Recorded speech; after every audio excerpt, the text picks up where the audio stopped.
অধিৱেশন দুদিনীয়া কাৰ্যসূচী লৈ তেখেতসকলে অধিৱেশন পালন কৰিছিলে। ইয়াৰে মুকলি সভা ইতিমধ্যে হৈ আছে।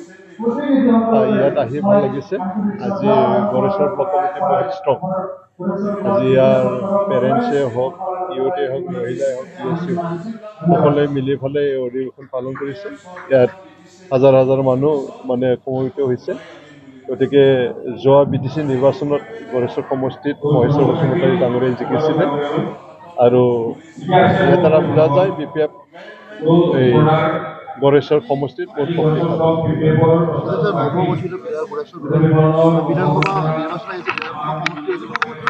গতিকে বহুতো প্ৰাৰ্থী ওলাইছে। এই ক্ষেত্ৰত আপোনাৰ BPF দলৰ পৰা কি বিচাৰিব যে আপোনালোকে পাৰ্টি দিব নিদিব, কেনেকুৱা ধৰণৰ আগবাঢ়িব?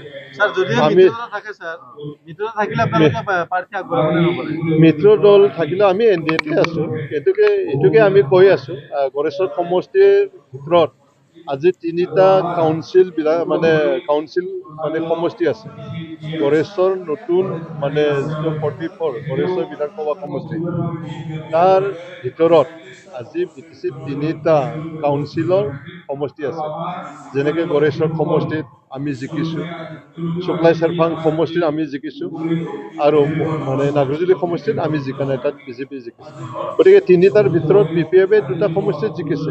ইয়াৰ কাৰণে আমি দাবী কৰিছোঁ গড়েশ্বৰ সমষ্টি BPF দলৰ হ'ব লাগে। তামোলপুৰ সমষ্টিও আছে। এইটো আমি কৈছোঁ, আমি যিহেতু গড়েশ্বৰ সমষ্টিবাসী, গতিকে গড়েশ্বৰ সমষ্টি হিচাপে মই কৈ আছোঁ গড়েশ্বৰত BPF দলৰ কেণ্ডিডেট থাকিব। কিমান শক্তিশালী BPF দল? আজি BPF দলৰ বহুত শক্তিশালী। আপোনালোকে BTC ৰিজাল্ট তাতে 40টাৰ ভিতৰত 28টা সমষ্টিত BPF দল জিকিছে। আগ্ৰামা মহিলাৰী ডাঙৰীয়াৰ বলিষ্ঠ নেতৃত্বত আজি BTC-বাসী BPF মুখী হৈ আছে। স্যাৰ কোকৰাঝাৰ কেইবাদিনৰ অন্তত আজি ইণ্টাৰনেট সেৱা আজি দিয়া হৈছে আৰু সেই হিংসাত্মক ঘটনাৰ বিষয়ে কি হয়, যিটো হৈছে এইটো ইনচিডেণ্ট দুৰ্ভাগ্যজনক বুলি মই ক'ব লাগিব। কাৰণ আজি ইয়াত হয় সকলো জাতিৰ মাজত দুষ্কৃতিকাৰী থাকে। যেনেকৈ আদিবাসীৰ মানুহতো বেয়া মানুহ থাকে, বড়োবিলাকৰ ভিতৰতো বেয়া মানুহ থাকে কিছুমান, ঠিক তেনেকৈ বিভিন্ন জাতিৰ মাজতো বেয়া মানুহ থাকিব পাৰে। সেই সকলৰ কাৰণে আজি আমাৰ মাজত ব্যাঘাত জন্মায়। গতিকে আমাক BTC-বাসী হিচাপে আমি সকলোৱে এক হৈ থাকি পেলাই আমাক শান্তি লাগে, আমাক উন্নয়ন লাগে। আৰু সেই BTC-ত আমি সকলো জাতি ভাষা-ভাষী মানুহ আমি একেলগে থাকিবই লাগিব। যিমান গণ্ডগোল হ'লেও ৰাষ্ট্ৰত আকৌ আমি আলোচনাৰ মাজেদি শান্তি কমিটি গঠন কৰি আমি একেলগে থাকে, এই ধৰণৰ কথা। গতিকে একেখন ৰাস্তাইদি আমি খোজকাঢ়িব লাগিব, একেখন বজাৰত আমি যাব লাগিব, একেখন স্কুলত আমাৰ ল'ৰা ছোৱালী পঢ়িব লাগিব, একেখন মেডিকেলত সকলো মানুহে চিকিৎসা ল'বলৈ যাব লাগিব। গতিকে সেইখিনি যদি লাগে তেতিয়া আমাৰ মাজত একতা শান্তি আমাক লাগিব। সেইটোকে আমি আহ্বান জনাইছোঁ। স্যাৰ যেহেতু আজি ইণ্টাৰনেট সেৱা দিয়া হৈছে কোকৰাঝাৰ কাৰিগত, গতিকে কোকৰাঝাৰ কাৰিগৰবাসী কি আহ্বান জনাব?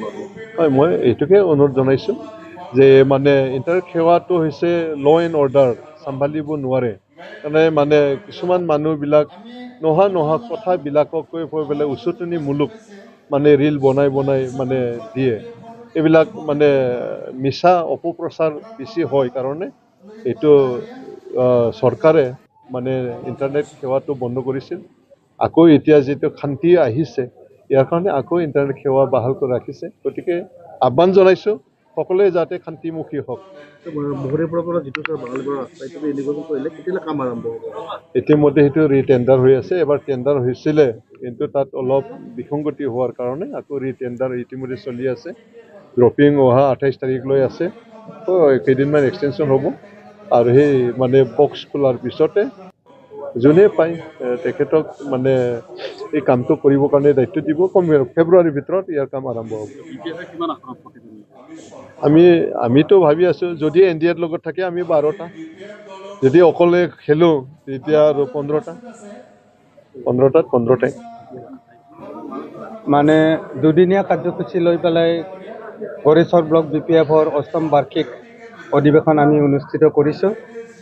আজি 76 দিন মুকলি সভাত আমি মুখ্য অতিথি হিচাপে ৰবিৰাম নাৰ্জাৰী EM এডুকেশ্যন তথা বিধায়ক পশ্চিম কোকৰাঝাৰক আমন্ত্ৰণ জনাইছিলোঁ। তেওঁৰ দেউতাকৰ হঠাতে মানে অসুখ হোৱাৰ কাৰণে উপস্থিত হ'ব নোৱাৰিলে। বাকী আমাৰ মালতী ৰাণী নাৰ্জাৰী বাইদেউ, PMBৰ মেম্বাৰ আৰু CSBৰ মেম্বাৰ বাইদেউ উপস্থিত হৈছে। গণেশ কছাৰী BTCৰ EM তেওঁ আমাৰ ইয়াত মুখ্য অতিথিৰ আসন গ্ৰহণ কৰিলে। মই তেখেত সকলোলৈ ধন্যবাদ জনাইছোঁ। আৰু আমি কেইবাটাও কমিটি ৰিচাফল কৰিছোঁ এই অধিৱেশনৰ জৰিয়তে, আৰু শক্তিশালী কমিটি হোৱা বুলি মই ধাৰণা কৰিছোঁ। দুই এটা প্ৰাইমাৰীত অলপমান এতিয়া ইলেকশ্যন জয় হ'লে চবেই বাবত থাকিব বিচাৰে, তেনেকুৱা অলপ হোৱাৰ বাদেই মানে প্ৰায় আমাৰ 10টা প্ৰাইমাৰী সুন্দৰকৈ মানে অধিৱেশন অনুষ্ঠিত কৰি শেষ কৰিছে, আৰু আমি ব্লক অধিৱেশনো সফলভাৱে ইয়াত আমি অনুষ্ঠিত কৰিছোঁ। তো সেইখিনিয়ে আমাৰ এই মূল অধিৱেশনৰ মূল কথা আছে। যিহেতু সমাগত বিধানসভা নিৰ্বাচন অৰ্থাৎ আপোনাৰো নাম আছে, কেনেদৰে আগবাঢ়িব মোক দলীয় সতীৰ্থ বন্ধুসকলে বিধানসভা নিৰ্বাচনত অৱতীৰ্ণ হ'ব লাগে বুলি কৈছে। মই মানা কৰা নাই। যদি দলে টিকেট দিয়ে আৰু গড়েশ্বৰ সমষ্টিটো যদি BPF দলে পায় এলায়েন্সৰ মাজত, তেতিয়াহ'লে নিশ্চিতভাৱে বিধানসভা নিৰ্বাচনত অৱতীৰ্ণ হোৱাৰ প্ৰস্তুতি চলাই আছোঁ মই। স্যাৰ, BTC ইলেকশ্যন আৰু MLA ইলেকশ্যন দুটা সুকীয়া বস্তু। MLA ইলেকশ্যনত BPF-ক আকোৱালি ল'ব বুলি আপুনি বিশ্বাস কৰে? এতিয়া NDAত BPF দল যদি সোমাই গৈছে, তেতিয়াহ'লে যদি BJP দল নাথাকে, কেণ্ডিডেট নাথাকে, BPF-ক যদি এৰি দিয়ে, তেতিয়াহ'লে ভোট দিবাতো জাগা নাই, অতি সহজে আমি জয়ী হৈ যাম। আমি ইতিমধ্যে 22,212টা কেইবাৰ আছে, BPF-ৰ আছে অকল গড়েশ্বৰতে, BJP দলৰ 19,000 আছে, মোটামুটি 41,000 ভোট BJP আৰু BPF-ৰ এই দুটা দলৰ মাজত আছে। আৰু তেনেকৈ শুক্লাই চেৰফাঙতো মোটামুটি 35,000ৰ পৰা 40ৰ ওচৰা-ওচৰি ভোট, 80,000 ভোট দুটা মানে BTC সমষ্টিক লৈ আছে। আমি কম ভোট পাইছোঁ মাত্ৰ নাগৰিজুলিত। গতিকে মানে 100% ঘোঁৰাৰ আগত দৌৰি পালে জয় হ'ম।